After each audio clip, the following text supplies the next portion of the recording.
Good evening to all of you, and first I need to thank John as well as Simon, but then also Tony and Ron, who I haven't yet met, for making my visit here possible. I love coming to Australia, and to prove to you that I really do, this morning, 6 o'clock, my wife and I got up. We walked from our hotel to the Bondi Beach, and walked on the beach to the Bronte Beach as well and back, and then took a cab back. About 12 miles or so we walked. Amazing city you have here, amazing beaches. It's great to be in Sydney. It's great to be here with you. I'm not sure how one lives up to the kind of introduction, to the kind of flattery, but I would be untruthful if I told you that I didn't enjoy it. It's not the truth that he was telling you, but nonetheless it was pleasurable, to me at least. So I want to talk about relationship between God, pleasure, and meaning. And the way I want to organize my talk is by telling you two foundational experiences that informed my thinking. And then I want to kind of walk you a bit through some of the thought of Friedrich Nietzsche, who I think is our guide to nihilism, and from there talk about the unity of meaning and pleasure that is given, I think, in the Christian faith. So at 8:45 on September 11, 2001, when the first hijacked passenger jet crashed into North Tower of the World Trade Center, I was concluding a speech. The venue was United Nations, and I was speaking at a prayer breakfast occasioned by the beginning of the 56th General Assembly. And my contention in that speech, my contention wrapped into a meditation, because I was giving a talk at the prayer breakfast, was that religion has powerful resources for fostering peace.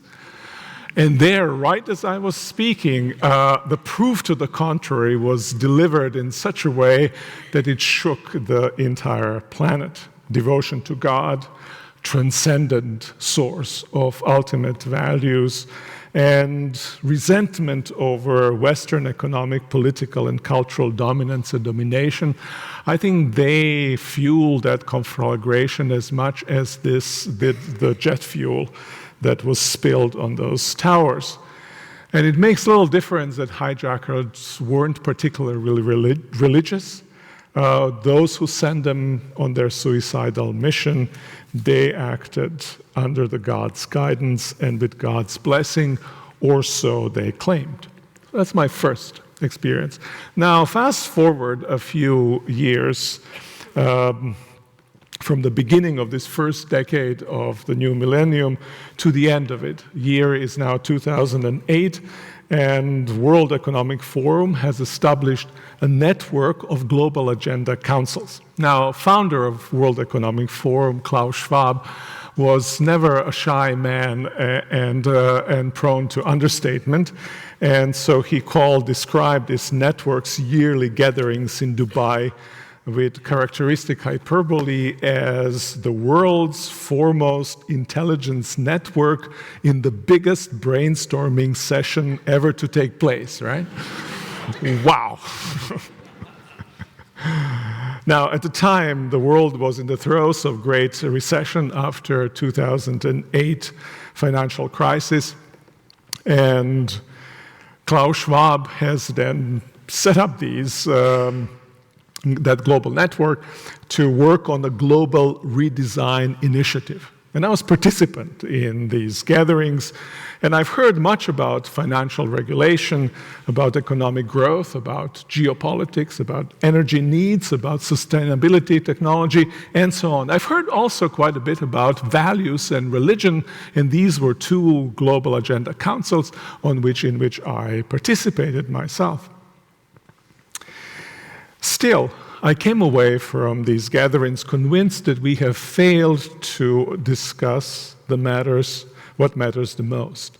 Perhaps I think we did so because we believed that with a bit of commitment to fairness, we could somehow solve the world problems, design the world in the way in which Klaus Schwab has tried to intend to do so, with simply technological, political, and economic tools. What we never touched on is what some ancient philosophers have described as the dark horse of passion.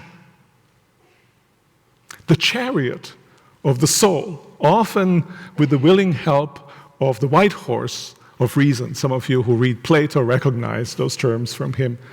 But arguably what triggered the entire financial crisis was the fired-up desire gone awry, kind of systematically stoked and justified self-reproducing greed of lenders, and also seemingly irrepressible cravings of borrowers.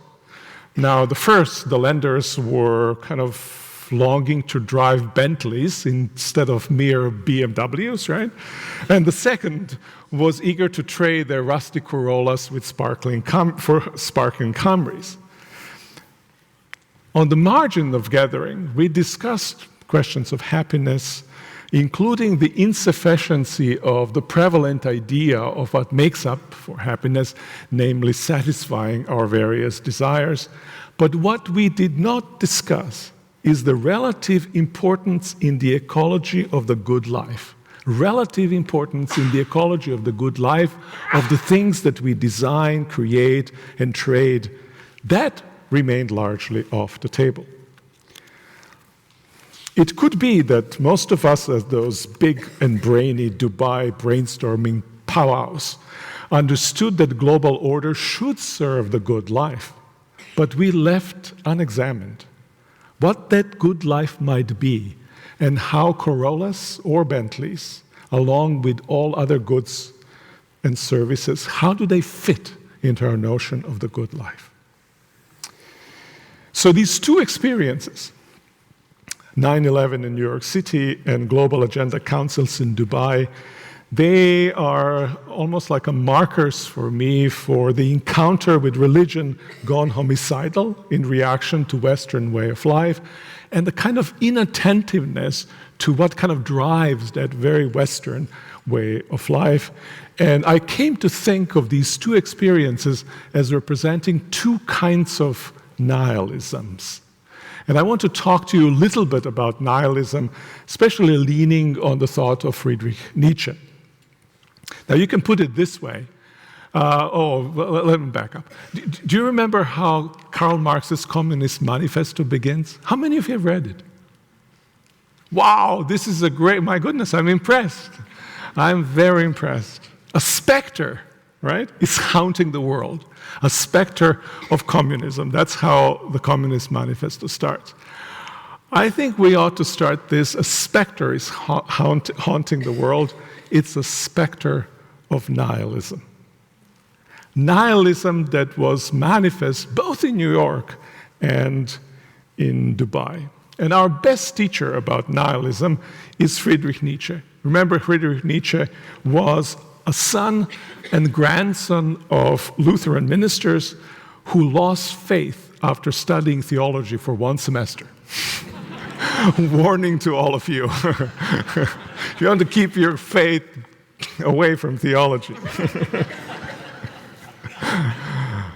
No, not quite.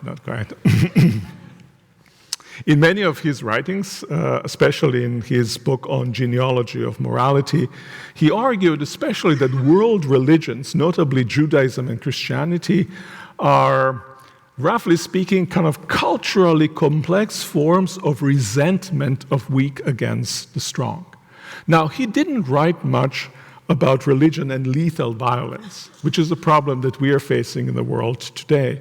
But it's not hard to imagine how those resentful, weak, when they acquire power, would want to destroy those whom their religion acknowledges as evil, Nietzsche himself, of course, was concerned primarily with the pervasive, low-intensity violence he considered to be native to world religions. Their very moral order, at its best, is directed against life, suppressing its powers, its joys, and suppressing them in the name of some transcendent ideal. Now, building on Nietzsche, others have argued that true believers reject ordinary life as mere refuse compared to superabundant glory of the transcendent world. Or they bleach value out of ordinary life by making it kind of a ladder by which we climb to the transcendent and you can discard later. The interesting book entitled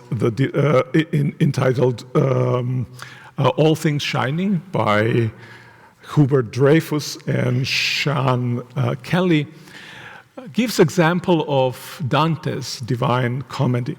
It's the greatest poem that has been ever composed, and for them it provides a good example. Now, I'm not sure that they read Divine Comedy in the right way, but it doesn't matter whether their reading is right or wrong. The matter is the point that it's being made by this. You recall that Dante writes this poem, and when he comes to paradise, it is Beatrice, a girl with whom he had fallen in love as a young boy, and in whose honor and in whose memory he writes this entire poem. And she leads Dante through paradise to achieve the beatific vision of God. Now, this is the great love of the Western civilization, but when Dante sees God, he forgets Beatrice. And this then stands for Dreyfus and Kelly as what, in fact, God does with all ordinary joys. That great and enduring love suddenly in the presence of a God becomes, in their interpretation, fully and completely irrelevant. Now, this is what Nietzsche called passive nihilism of world religions. Now, when it's very zealous, it kills infidels and blasphemers. When it grows really weary, as in Buddhism, for instance, in Nietzsche's interpretation, it gives up even on desiring. But mostly it exists somewhere in the middle between these extremes, squelching life's energies and killing ordinary joys. That's nihilism. Right? It denies the ordinariness of life and its joys. Now, for Nietzsche, great philosophies, he included there Plato, certainly as well as religions, they were not the only source of his criticism and assault of nihilism. He also mocked who he described as last men, kind of nihilism of the last men. Indeed, he thought that this last men is where the Western civilization is headed. Here's what he writes in Thus Spoke Zarathustra about the last men. The earth has become small, and on the earth hops the last man, who makes everything small. We have invented happiness, say the last men, and they blink. A little poison now and then, that makes for pleasant dreams, and much poison at the end for pleasant death. One still works, for work is a form of entertainment, but one is careful lest the entertainment be too harrowing. One no longer becomes rich or poor. Both require too much exertion. Who wants to rule? Who to obey? Both require too much exertion. One has one's little pleasure for the day and a little pleasure for the night, but one has regard for health. We have invented happiness, say the last men, and they blink. Now, perhaps we in the West, perhaps all of us enjoying the blessings of market-driven globalization wherever we happen to live, perhaps we are all a bit like Nietzsche's last men, weary of all great striving and obsessed with comfort and safety, dreaming petty dreams and enjoying very coarse, unsubtle pleasures. entertaining ourselves to idiocy while imagining ourselves as the measure, as the pinnacle of humanity. Call this weary nihilism light, a dumbed-down version of weary nihilism tailored for creatures who desire comfort.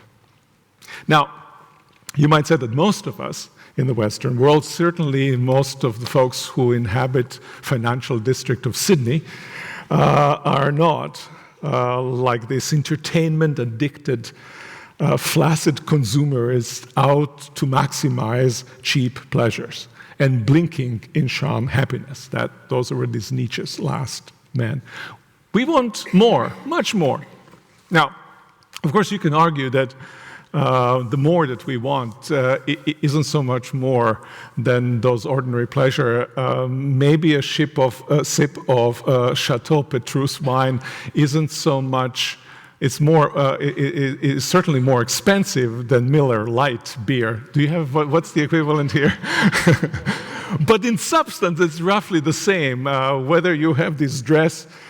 Designer dress with 6,000 natural pearls, or you have an old sweatshirt, maybe in substance there's not too much difference between the two, but nonetheless, we want these special pleasures, and certainly wolves of the Wall Street are not the last men.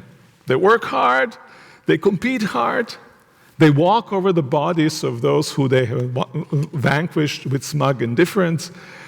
And when they aren't busy bending the shape of the world to align with their desires, they also party hard. And if you can catch them in a moment of repose, they'll tell you also, we have invented happiness, and they won't even blink. Now, these ruthless achievers, connoisseurs of what is deemed to be the best, they're more like Nietzsche himself than like those last men, which brings me to the second form of nihilism, which Nietzsche describes as active nihilism. And active nihilism of the free spirits is the kind of nihilism that sets its own values and tries to live according to these values. There are people who believe, sometimes implicitly, sometimes explicitly, that after the death of God, and in the shadows, maybe behind God's back, there are no values inscribed in things, but that it's we who give value to things, and therefore that we can give values to what we want and what we need. But when all value originates with us, we have no good reason to choose one thing over the next except our own preference. Nothing then has authority over us and power to move us, because what the meaning and value that we have freely given, we can equally freely take back. And so wherever we find ourselves, living in something like equivalent of grand chateaus, or maybe living across the railroad tracks, no matter what we experience, what kinds of pleasure we have, we are saddled with this, as Nietzsche would put it, crushing burden of unbearably light existence. Now, these are the two nihilisms: passive nihilism of religious world deniers and world destroyers, and then active nihilism of inventors of arbitrary values. Now, these two nihilisms, I think, are struggling not just in the heart of all of us, but also on the world stage. They're in struggle between nihilisms among religious fundamentalists. They're clutching with their hands this transcendent meaning, and between religious fundamentalists and our religious libertines. And as those often antagonists, when they're in a fight, they are not just complete opposites, but they kind of condition one another, reinforce one another as well. And you can put it this way: it's kind of life of active nihilists, those to whom really nothing can truly matter, become slowly unbearably light and is ultimately unsustainable. And then to escape that, people flee into fundamentalism of transcendent values, and some even joining the most brutal forms of fundamentalism, brutal expressions of fundamentalism, like People's Vengeance in Tsarist Russia, or Red Brigades a few decades ago in Europe, or today the Islamic State in the Middle East. But though the existence now in the household of passive nihilists, of this fundamentalism, has meaning and weight, it squeezes life out of people who inhabit those, squeezes joys out of their lives, and becomes impossibly burdensome and heavy. And then those of you who are familiar with Nietzsche, and I'll end with my exploration into Nietzsche with this comment, you may recall the three metamorphoses that he analyzes at the very beginning of Thus Spoke Zarathustra, and those are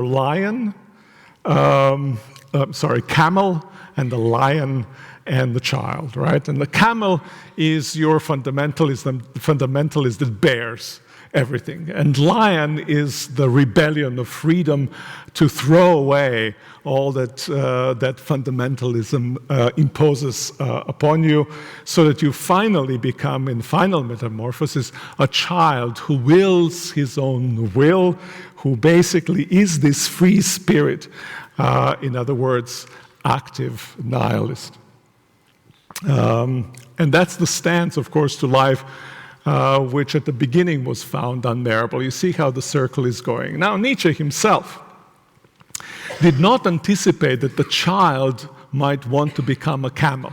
But that's what happens very, very often, right? Because it's unbearably light, this active nihilism, you go into fundamentalism, and so what you have, this recursive struggle that's happening in lives of individuals, and I think that's happening on the world stage. That's this specter of nihilism.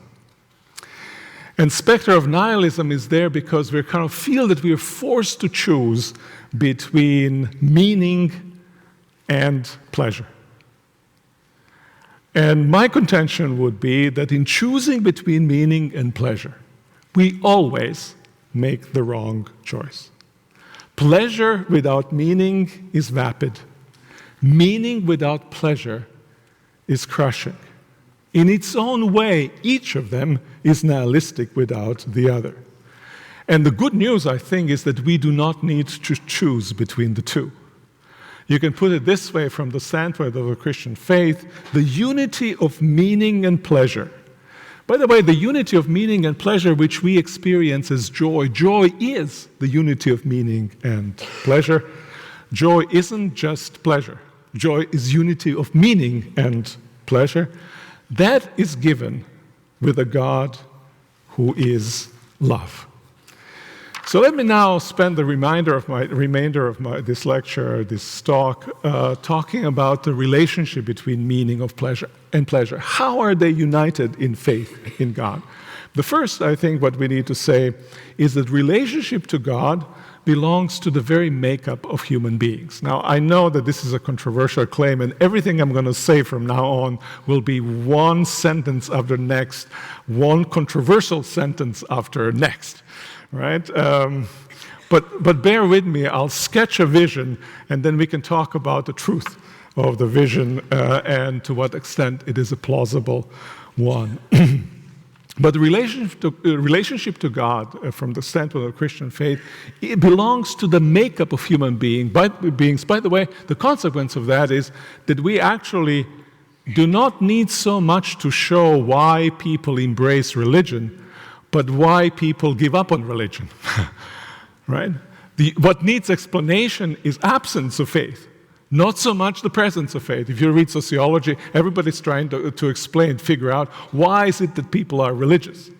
But that assumes that by nature people are religious, and then as an add-on, they come to believe in God, and then you ask yourself, well, why did they do such a thing, right? But if you assume, on the other hand, that people are structurally, by their very makeup, live in reference to God, then what needs explaining is absence of that. Close the footnote. I'm continuing now with my lecture. Whether we are aware of it or not, in all our longings, in one way or another, we also long for God. Our lives are oriented toward the infinite God, and they find meaning in relation to God who created the world and will lead it to consummation. Apart from God, with the earth of our existence unchained from its sun, it's a quote from Nietzsche, the deeper meaning of our lives, the kind of meaning that does not subvert itself by arbitrariness, that type of meaning eludes us. Purged for meaning, we then project power, the power to give meaning, onto the finite goods. The muscle tone of our bodies. I understand Australians are quite athletes, right? That's the exercise is very, very, very important. I like that. So the muscle tone of our bodies might be steamy sex, loads of money, success in work, fame, family, nation, you name it. They become for us the source then of meaning. But looking for meaning in finite things is a bit, just a little bit, like expecting sexual fulfillment from pornography. It's addictive and it's unfulfilling. And not just that. It isn't just addictively unfulfilling. As a crass simulacrum of a genuine good, it eats away from our ability to have genuine sex with live human beings. When God gives meaning, doesn't God take away ordinary pleasure? When we embrace God, don't we drop from our whole the world and ourselves as being those whose senses are alive to the sounds and smells and textures and tastes of the world? Now that's the big question, right, that critics have of the Christian faith. But if God created the material world inhabited by sentient beings, which Christians believe that God did, if God became flesh, just one such sentient human being in Jesus Christ, as Christians believe, and if our bodies are temples of the Holy Spirit, the opposition between attachment to God and enjoyment of the ordinary things of life, it must be false. More, not only is there no necessary opposition between them, but the two can be and must be aligned. Attachment to God amplifies and deepens enjoyment of the world. Now, this is a maybe bold statement, so let me explain a little bit what I mean. Now, consider an ordinary object, say a pen. You might think that it's a mere material thing. It's not. In Phenomenology of Perception, Maurice Merleau-Ponty argues that all cultural objects are sediments of human activity and have around them an atmosphere of humanity. In other words, there are no just simple objects without humanity being attached to them. For instance, in feeling my gold-nibbed Pelikan fountain pen between my fingers, I don't just touch an object. I relate to my father, who gave it to me. Or to a lesser degree, and in much more diffuse way, this is also true of my ultra-fine point gel ink pens. As I use them, I relate to myself and to others. For instance, by distinguishing myself, mostly subconsciously, from users of other kinds of pens. I have a very good friend who's a managing director of the center that I run. Now, he is light blue felt pen guy. I am fine point gel ink pen guy. And it's very clear in our offices. When you go into his office, there are these blue pens that are sticking all over there, right? That's who he is. When he signs his name, it's a kind of thick signature. So I feel also sometimes additional attachment, just a slight additional attachment to folks who write with Pilot G Tech C4 pens, as I do. Right? If you listen very carefully, a simple pen will tell you that most things we encounter aren't just things. Most things are social relations. Now, if that's true, and follow me for a bit, grant me that, if that's true, then we also take pleasure in things as a social relations. A colleague of mine at Yale, Paul Bloom, has written a book entitled How Pleasure Works. And he has argued very convincingly, I think, against the common sense view of pleasure.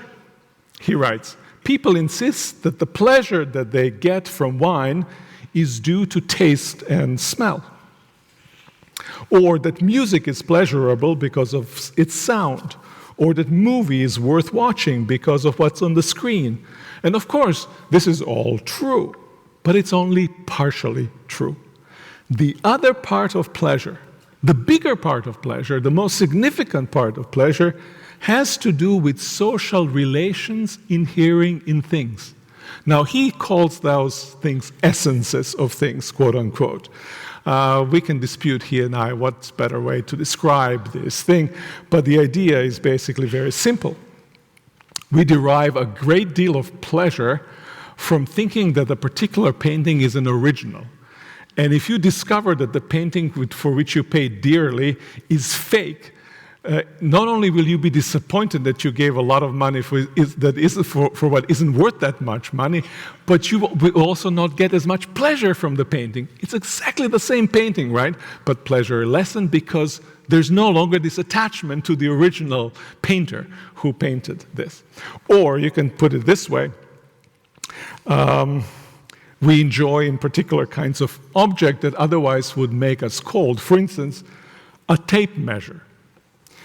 And we enjoy maybe tape measure by its relation to a famous person, for instance, John F. Kennedy. And so people would give, somebody has actually given, $48,875 for a tape measure that belonged to John F. Kennedy. The thing costs $3, right? But obviously the value and enjoyment of a thing is this association it has with that person. What matters most for pleasure isn't object, and I quote Bloom again, as it appears to our senses, but an experience of the object as a thing that also is a particular relationship to other persons. To put this in theological language, we enjoy things most when we experience them as sacraments, as carriers of the presence of another. Right? Now, think of the world as a gift, the entirety of it, all individual things in it, and the whole thing together. You can subtract some things. For instance, torture chambers, children's cancer wards, and we can discuss why you ought to subtract some of these things from the idea that the entire world is a gift. But think of it for a moment with me. If you think of a gift, you have to think of a giver. That would be God, the creator and sustainer of worlds. Of course, a statement in no way incompatible with the way in which science describes how the world began, I think. Now, when you have a gift and a giver, then you have to think about recipient. And recipients, that will be us, right? Now, a gift is not an object that is given as such. For instance, if you go into a gift shop, we call it a gift shop. What you have sitting on the shelves of a gift shop really aren't gifts yet. They're objects likely to become gifts, and they become gifts the moment somebody buys them with the intention to giving them to somebody else. Aha, gifts too are not objects. Gifts are relations. If the world is a gift, then all things to which you relate and many things to which you don't are also God's relation to you. Now imagine that you feel a bond to the giver of the gift that is the world. Imagine that you are a good Christian, or Jew or Muslim for that matter, and that you love the Lord your God with all your heart, with all your soul, with all your strength, and with all your mind. Imagine also that in response to God, you love also your neighbor as you love yourself. Imagine also, now you have to let the wings of your imagination simply go and become busy. And imagine that all of your neighbors do the same. Now, what you have imagined now is what Christians imagine as the world to come, which is a world of love. Now, if that world were to be the case, in it, each thing in this world is now a relationship marked by love. Each distant star, every gentle touch, each face, and every whiff of the freshly plowed earth, in sum, literally, every good and beautiful thing. Now, everything shimmers with an aura both vibrantly real and undetectable to our five senses. Each thing in the world is more than itself, and just so, a source of deep and many-layered pleasure. To return once more to the analogy between finite things and sex, from the vantage point of such sacramental experience of the world, looking for pleasure in finite things, whether persons or finite goods, whether persons or things, as just themselves, looking for pleasure in things themselves, is a bit like expecting great sex in loveless relationships. Pleasure may be there, even excitement, but the rich texture, depth, and the moment-surpassing quality of enjoyment that love gives to sex will be missing. When we experience ordinary things as God's gifts, when we rejoice in experiencing them as such, the world, in a sense, reaches its completion.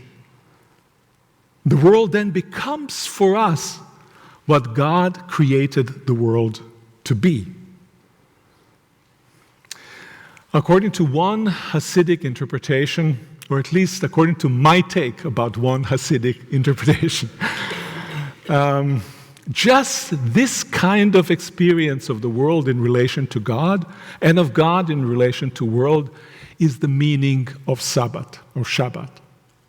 On this one day of the week, a day from which all days are coming and toward which all days are going. That's a Jewish belief about Shabbat.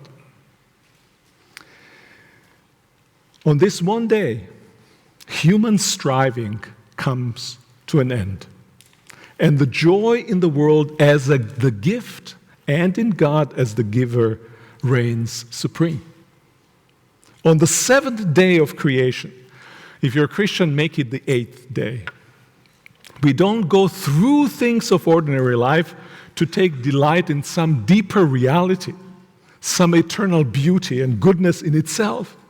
No, we come to experience ordinary things as extraordinary, as lovers' gifts, and therefore we rejoice in them all the more.